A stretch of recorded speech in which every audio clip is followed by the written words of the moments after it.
তাহলে প্রভু আমাদের সমস্ত সময় কাজ করে, আমরা তার বাধ্য হই, আমরা তার বাধ্য হই। ও নেই থাকলে কি এরকম বসে থাকতো নাকি? থাকলে কি ভ্যান চালিয়ে যেত বাজারকে? তখন কত জন, এখন তো কিছুই নেই।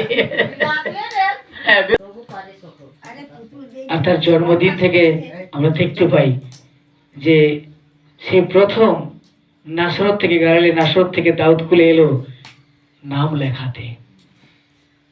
আর সেখানে তার গর্ভ যন্ত্রণা উঠে এবং প্রসবকালে জায়গা পেল না, প্রান্তশালায়, হোটেলে কোনো জায়গা নেই, তাই তিনি কাপড়ের ফালি করে আর গোয়াল ঘরে আর জাপ পাত্রে তিনি জন্মগ্রহণ করেছেন রাজা হয়ে।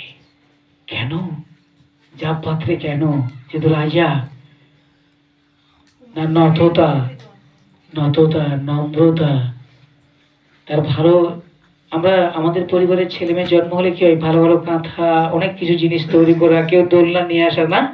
আর যিশু জন্মে কি না গোয়াল ঘরে জাপ পাত্রে।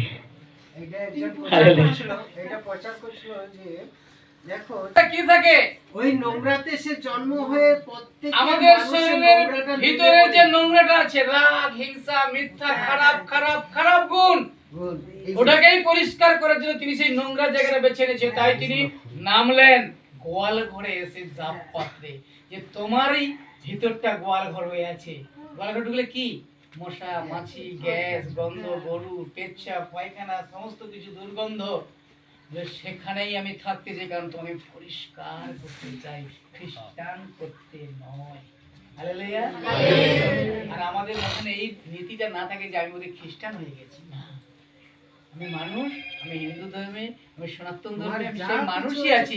আমার ব্যবহারটাকে, আমার ভিতরের যে নোংরাটাকে পরিষ্কার জন্য প্রভু এসেছিলেন, আমি সেটাকে জন্য প্রভুকে ডাকি, প্রভু তুমি আমাকে পরিষ্কার করে দাও, এবং আমার মধ্যে তুমি রাগ দূর করে দাও, হিংসা দূর করে দাও, মিথ্যা দূর করে দাও।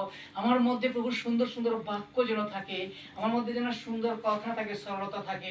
তুমি প্রার্থনা করো, তোমার মধ্যে তাকে আসতে দাও, জায়গা দাও। ঈশ্বরকে কখনো মানে অন্য কোথাও রাখা যায় না। তিনি বলছেন তোমরা ঈশ্বরের মন্দির, ঈশ্বরের আত্মা তোমাদের অন্তরে বাস করে। আর ঈশ্বরের আত্মা যেখানে বাস করেন, যেন এই ভিতরটাকে আমরা পরিষ্কার করি।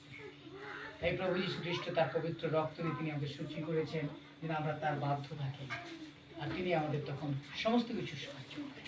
তিনি নোংরা জায়গাটা বেছে নিয়েছেন, নতটা বেছে নিয়েছেন, নম্রটা বেছে নিয়েছেন, যে স্বর্গের সিংহাসন ছেড়ে তিনি এই গোয়াল ঘরটা বেছে নিয়েছিলেন, এই জাপ পাত্রটা বেছে নিয়েছিলেন, আমার আপনার মতো এই ভিতরে যে নোংরাটাকে পরিষ্কার করার জন্য তিনি এই জায়গায় থাকতেন। হালেলুয়া। প্রিয় ভাই বোন, যেন আমরা এই হৃদয়